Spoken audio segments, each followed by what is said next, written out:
ఇగో దుడ్డే మంచి చేస్తుందమ్మా, దుడ్డే చెడ్డది చేస్తుంది.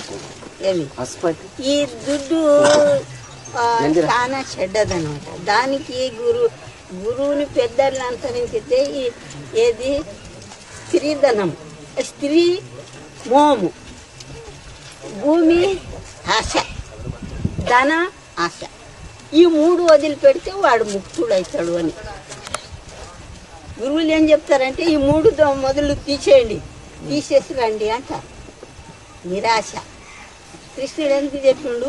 నిర్మోహము. అర్జున నీవు నిర్మోహంతో యుద్ధం చెయ్యంటాడు. ఇదంతా అశాశ్వతమైందే.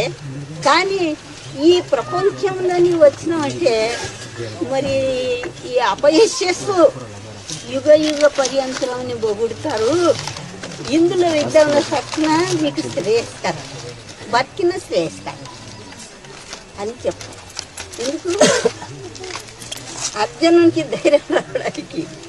ఇదంతా ఏం లేదు, నీవు యుద్ధం చెయ్యి, సచ్చిన నీకు శ్రేయస్కరం, బతికిన నీకు యుద్ధ సుఖం పూజించుతావు అని.